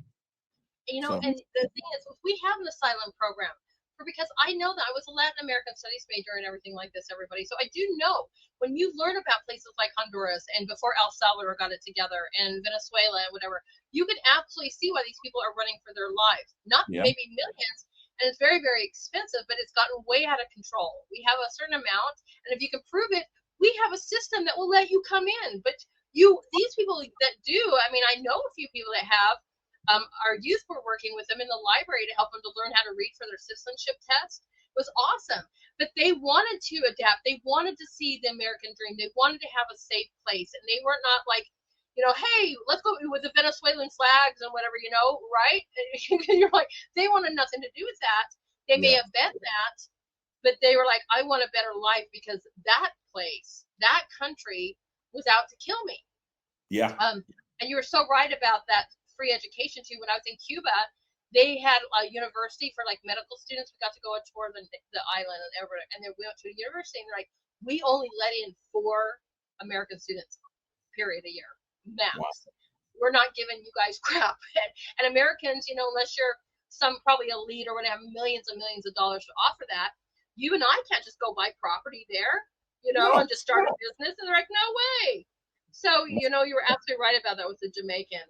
Um, but and it bothers me. Like you said, it just really bothers me when people come in and then they're abused every single system. I mean, welfare was put there for a reason to help families get back on their feet, in these moments of stress, not to be American abused. families, Huh? American families. Thank you. Yes, American families. Get back on their feet in times of crisis and emergency, not a lifelong career of milking the system. Even for Americans that do this, we see the food stamp, commercials or not commercials, videos all over the place where I just spent $3,000. I'm like, oh my God, how'd they get $3,000 to spend on groceries a month? I'm like, wow. And then people ask, why do they have so many kids? This I do know for a fact. The more kids you have, the more money you get. That's got to stop. Yes, it does. That has to stop. These people, it goes back to that Lyndon Baines Johnson, Great Society program, the idea that they literally want to destroy the American family. You separate the man from the woman, the husband from the wife.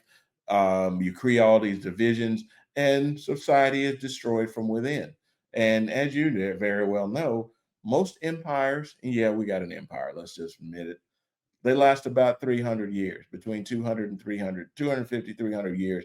I don't want the American empire to die on my watch. And we have, if you could see the commission above my head, it basically says we're supposed to be defending against enemies, foreign and domestic. That's right. We got domestic enemies. These Yes, people we have do. infiltrated us. They have bought farmland in this country. They're poisoning our food. I know I sound less big, scary man here, but the bottom line is we got something good here and we need to protect it. And the people that are at the top of the food chain, the Bill Gates of the world, the Anthony Fauci's of the world, they're not working for us. No, They're they're not. working against us. That's right. All for them. I mean, All you from see, them. it's And just like all of these people that are milking the system. It's all for them, and they just don't care. They want to depopulate the world so that they can get more. That is yeah, absolutely.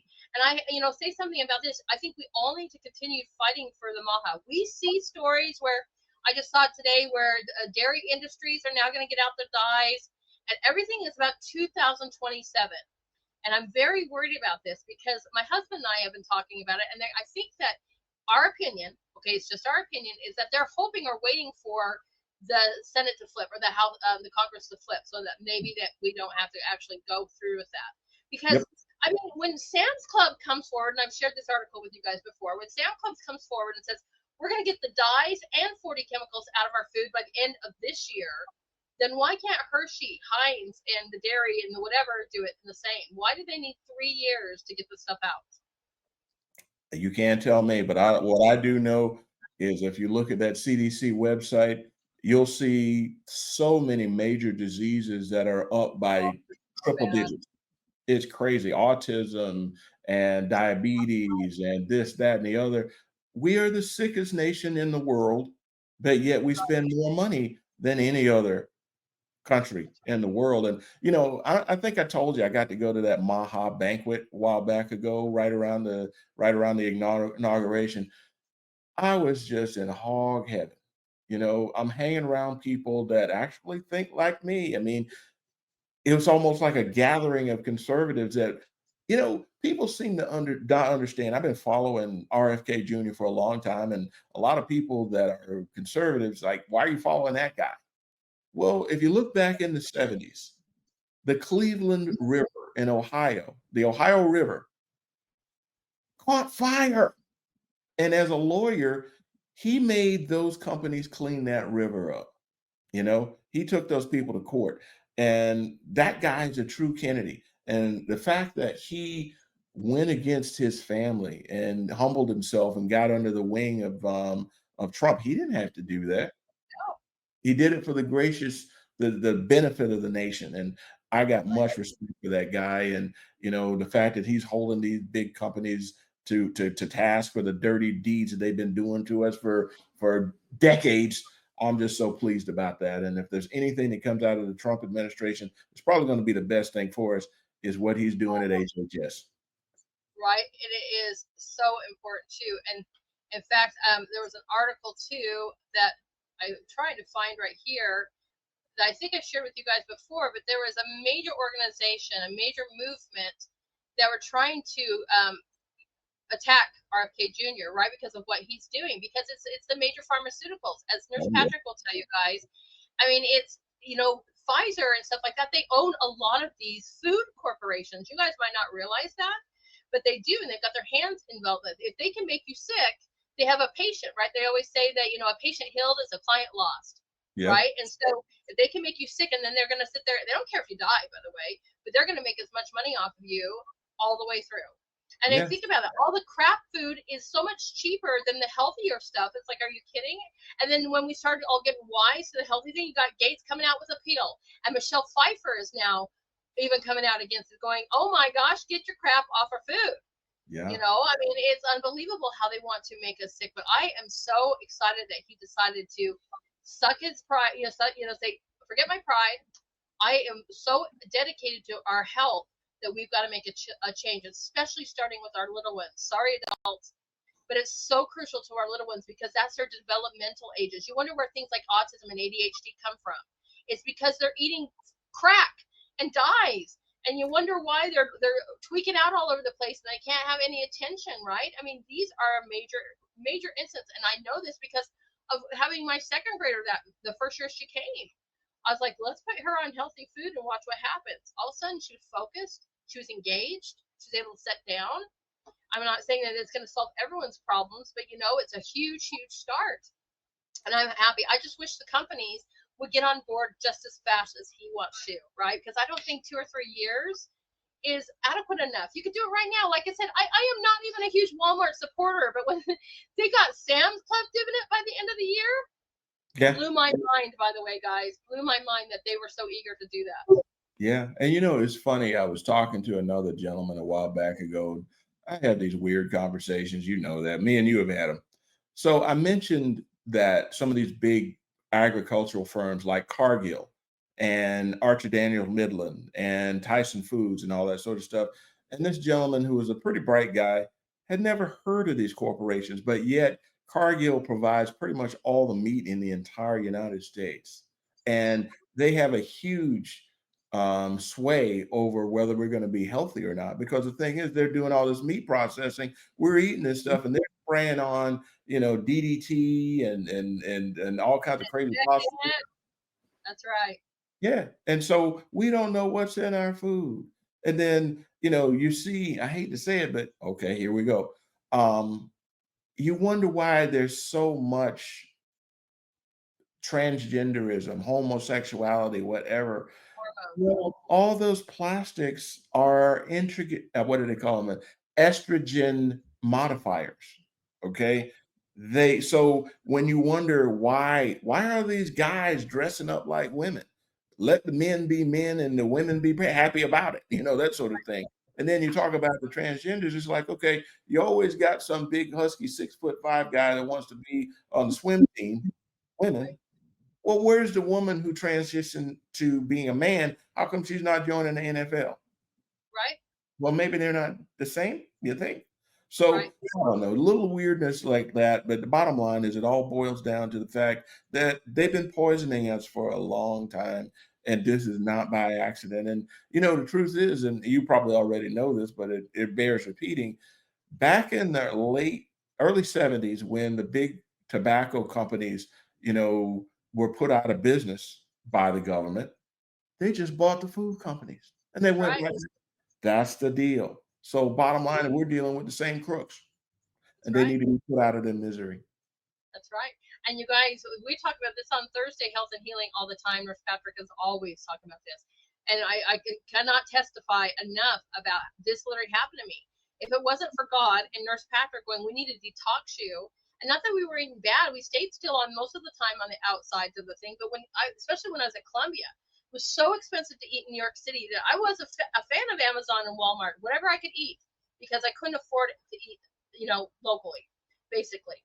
So, I mean, that just was so much. I mean, my body finally said enough of the chemicals. And once I literally went completely, and I'm not just organic from the store, literally at the farmers, right, with my beef guy down the road and my greenhouses. All of a sudden, Nurse Patrick says about what, a month later, the jaundice was gone. I could start feeling some tingling. It took me about a year to even recover fully. I was 75 pounds heavier with inflammation. I mean, it was unbelievable. And I almost died from the chemicals that they're putting in our foods, our medications, our products, and whatever, it's like, and that's why I'm such a huge fighter on our health too. So I guess I have two heals, guys, our children and our health. But they Well, both affect me personally, and I can only just give you my testimony about this is so important. And another thing to think about is these big corporations, the agricultural subsidies that come, our government basically pays these people, these big corporations, to make things that make us sick. right, They're not subsidizing fresh fruits and vegetables. They're subsidizing chemicals. And I got this thing on my phone. It's an app called what's the name of this crazy thing? But it reads the barcode on whatever you're buying and tells you how many chemicals are in it and all that sort of stuff. It's pretty bad when we got to do that. It's a yeah. free app. If I may, I'm not trying to sell it or anything. It's called No, we need to let everybody know. Go. It's Y called what? YUKA. You can download it on your phone, but you can do this thing. You put this thing up to the barcode, and it tells you what all kinds of chemicals are in your stuff and whether you should eat it or not. And it gives it a rating. And I went through the grocery store the other day because I wanted to buy some bread. Mama sent me to the store, and pretty much everything she sent me to pick up, I ran the barcode, and everything was bad. Mm-hmm. Yeah, it's Yes, it crazy. is. And what's Yes, worse is our agriculture is so tied to big pharma and big chemicals and big ag. We should be subsidizing fresh fruits and vegetables and right, localized food, local right. farming. You know, the other day, another buddy of mine, he gave me some ground meat from a butcher that had just butchered the cow. There was so much difference.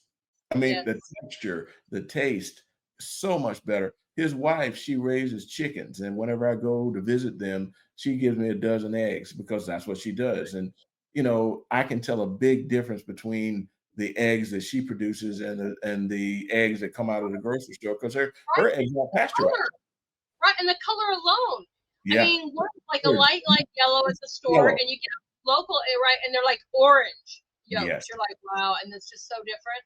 Chickens are Oh, supposed I to be know. eating bugs and worms and organic things, and you look at the things that come out of the store, you wonder why so many people are sick because we're not getting the nutrition that we're supposed to be getting. Right. And then they, like we said too, now they're trying to, affect the food on the outside of the aisles. Your meats, your produce, and your whether either they're going to spray something on it, or Yep. and then you could talk about the chemtrails or the poisoning. I mean, like let's think of I was Roundup. from Monsanto, right? That they spray for, getting rid of all the bugs and stuff so they don't eat our produce. But if it takes you a hazmat suit to create something to put on our food, there's a problem, guys.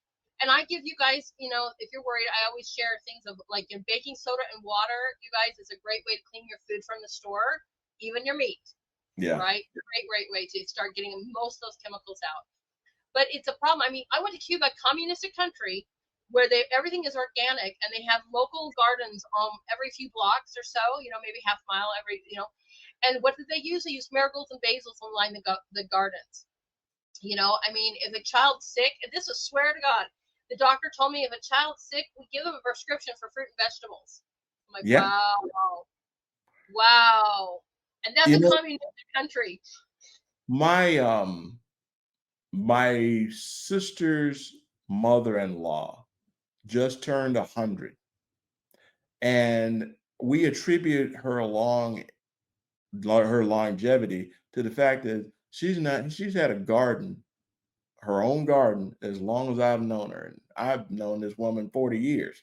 And she's always piddling around in her garden, and she's very, very careful about, what sprayed in there. She doesn't spray stuff. Matter of fact, what she does is she knows the difference between good bugs and bad bugs. And I don't know all the science there, but there are bugs that eat the bad bugs that eat your stuff. So you put the good bugs into the garden and you get pesticide free. And she's been doing Right, that for a long time. right. I know I'm learning. I mean, it's only been like, I mean, I grew up with gardening and so forth, but I'm learning a lot about that, like how to clean our soils, how to make my own compost, how to, we do that ourselves too, because, we never know. I mean, I know my meat guy and you guys, he does nationwide, but he just told me he had to downsize because of all the restrictions are getting harder and harder for him to even raise the beef. I was like, are you kidding me? I'm promoting you like crazy. He's like, well, I'm not stop. I just have to, we have to sit about it because I don't want to be I don't want to have to do these injections. So, I mean, you cannot hurry up RFK Jr.'s agenda fast enough for me. Because I'm like, this guy is my meat guy. I call him my food dealer. Because he's always like, hey, let me send you to the apple orchards. Hey, let me send you to the strawberry guys. Let me send you to the what? I'm like, oh my God. So There's pray something for my meat guy, everybody. Pray for him, because he's saving my life. there's I'll be something sending about eating local that's very important. And another thing, my neighbor, I live in a subdivision, but my neighbor 2 doors down, she raises bees. mm-hmm. And one of the things about bees and local honey, I mean, one of the things she told me was her kids had some sort of allergies. And so she started raising this stuff. The bees, once you take that honey in that's local, the Mm-hmm. kids' allergies went away. So That's I right. go over there every once in a while. She comes over the house every once in a while, and I get a jar of honey from her. And I don't get sick. Bottom line. But there's a lot of stuff that we have lost over the Yes. years.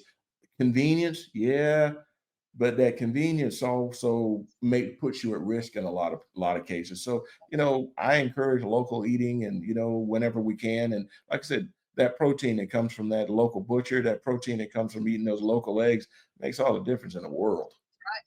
That's right. You're just advertising for me for my other shows because that's what we're doing, guys. On Thursday, we're bringing out on Sundays. I'm cooking for you and teaching you all this stuff because even Nurse Patrick makes our own cold remedies with ginger and garlic and honeys and stuff, and we love our honey. In fact, I think I got almost all my viewers now on coffee and honey. Everybody put some coffee and honey in the chat. Let me know who's following along. I had coffee and honey. I was in North Carolina last week with my sister, and she So poured some better. honey in, and it was like, wow, I'd forgotten how good it was. And, it just felt good. But, what was that funny story I was going to tell you? It'll come back to me. It doesn't matter. But the issue of the day is we should try to eat local as much as we possibly can, because your body is we're not really designed to fly all over the world and wake up and one day you're in Maryland, the next thing you do you're in China. Your body's not built for that, That's right. and you should be eating your local food. You're inhaling the air around, and we're just our bodies, we're no more than cavemen, to tell you the truth. We're nothing much has changed and from biblical times or whatever. And most people never even left their hometown, never went 10 miles. Jesus never went more than 20 miles away from his home. So there's something to be said about eating local. That's right. It's There you super go. important. It is super Oh, important. here's a story I was gonna tell you. You know, I'm a Okay. little kid trying to get out of school, but in my household, if you got out of school, you had to take cat cod liver oil. That'll Yes. save it. Yeah. So I wasn't sick very often, and I wasn't even because okay, you're not feeling well. Here comes the cod liver oil. I'll go to school, whatever it takes. You know what is funny about that? That really helps too. Special, with my kids, they were being so sick, and they couldn't fight off almost anything, guys. They just didn't have immune systems or whatever. I mean, they also have a rare illness that only like 13 people have. So to have three of them with this, and then all of the other crap that the bios did to us. So the doctor recommended that. And the orange one's the only one that they would really tolerate, but they hated it. And next thing you know, their hair was growing. I mean, my youngest, was like bald, poor thing, because that's part of their illness. I was like, wow. Their nails started to be, their skin, it was like unbelievable. Their moods, it helps a lot with mood. It was just crazy. And our parents already kind of knew this stuff. Whole lot better than the sugar that they're forcing. But again, our government up until Trump was basically subsidizing the things that will kill us. Just think about that. Our government was literally working against us. Think Right. about it. We're in a time that we have a real big impact on our government, and I'm just so glad so many people stepped up and got behind this particular administration. And I'm praying that they can do the things that they promised. I mean, so far he's done exactly what he said he was going to do. My big deal was this immigration thing, and he's making that thing work. And but there's so much else to do. And back to this Pam Bondi thing, I think she just kind of got maybe a little bit more excited than she should have. And she opened her mouth when she should have kept it closed. That's right. There was I like Terrence K. Williams, and there's something that he said too. He's like, if no one faces accountability for their actions here, those children will, if they're denied justice in this world, be rest assured that they will face God's judgment, no matter how influential or powerful. And I love that too. I mean, that's something that I hate that it's not accountability here. But and I never can understand why God doesn't just send down the lightning, right? But Earlier today, I thought he was sending it after me, not about an hour ago. right. But But I'm going to celebrate in heaven when I see these people getting rained down to hell. I will be celebrating, full heartedly. there you go. But the bottom line, yeah, we just, we got to fight the good fight and stand up and stand together more than anything else. And there's just so many things that have changed. I mean, this time last year, they had, those J6 people. Well, some of those people are still in jail. Yes, they You know, are. yeah, I have being to. held locally. There's this lady out in Arizona that's still in jail, and it's not a federal thing. It's the state of Arizona is holding her, and there's legal things going on. And like we said, if you get this wrong, and you got a mess on your hands, and just a lot of things that are very very sensitive. So I'm not a lawyer. I wouldn't want to have to do the job that they're having to do, but cooler heads must prevail. One good thing I think that came out of this too is, forget what the influencers were saying. Is one of the things, if you ever read the comments, and I always read comments, guys, on posts too, to see what the people are saying. And if anything, they at least know how much our people love the children and are willing to fight for that. So if anything good came out of this, is I'm sure that Trump and the administration are seeing the outpour for our children, which is, I think, a very positive thing, regardless of whatever the influencers are saying. There you go. That's the deal. Right?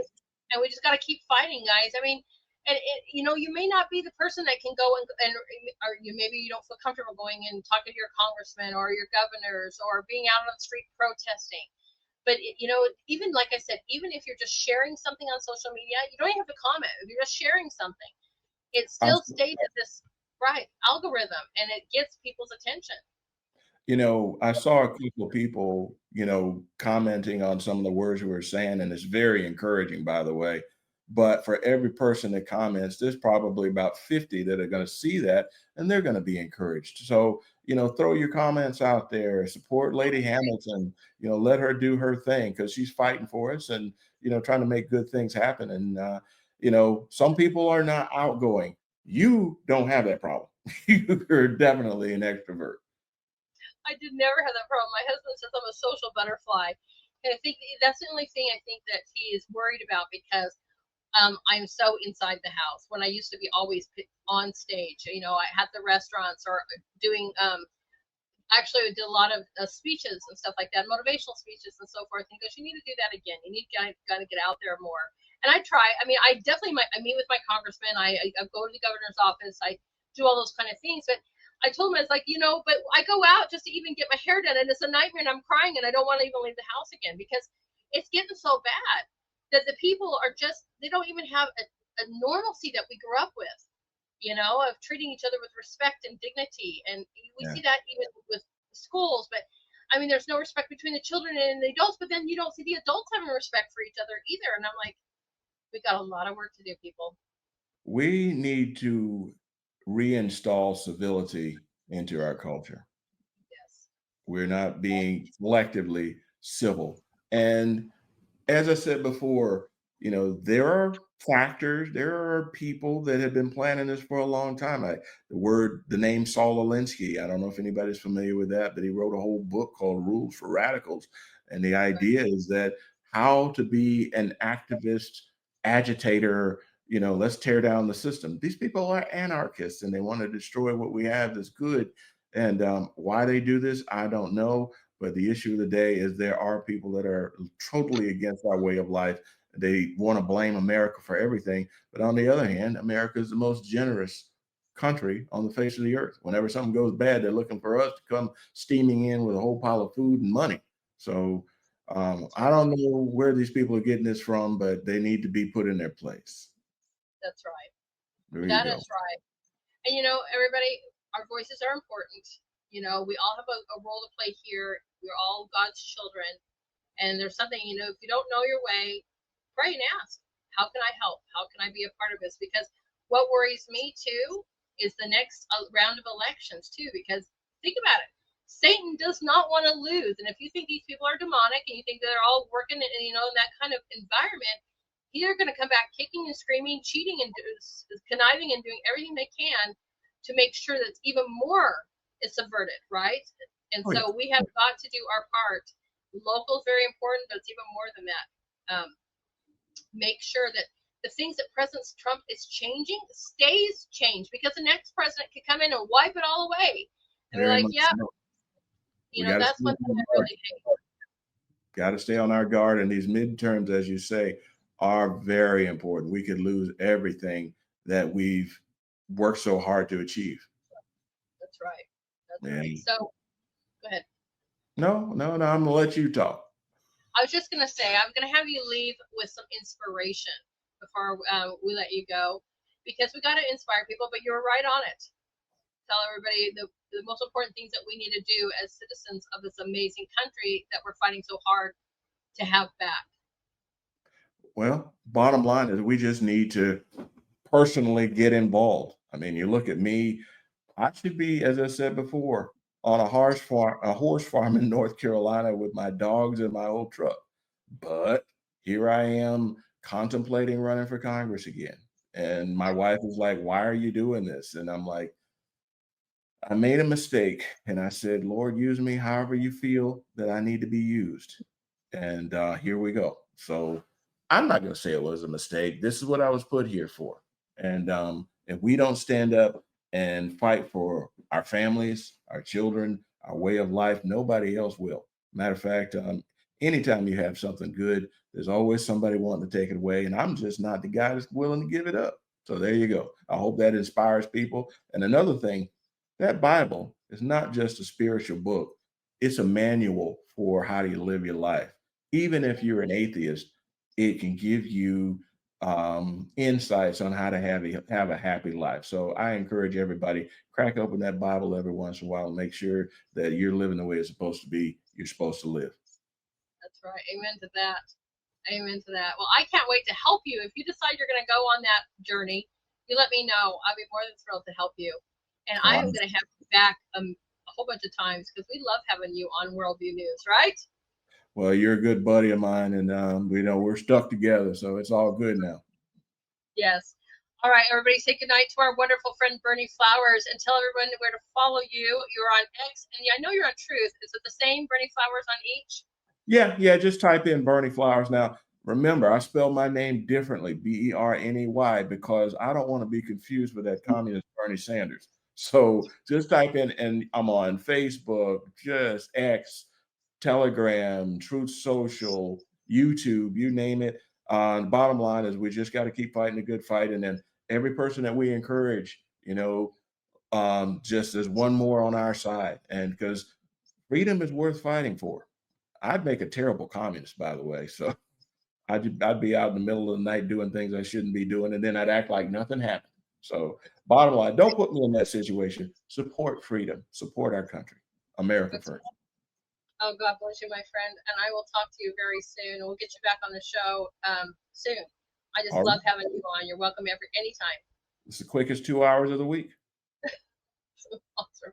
Give love to your wife, and I will talk to you soon, my friend. Take care now. Bye-bye. Isn't that awesome? I just absolutely love having him on. He is a very good friend of mine, and I just can't wait to help support him and do whatever I can. Don't we love Berney? Yes, yes, yes. I see that you guys are saying that in the comments too. I'll go give him a follow, you guys. Go find him on X and Truth. Most of you are on those platforms, but you're on Facebook. Go find him as well there. All right. As a request, I love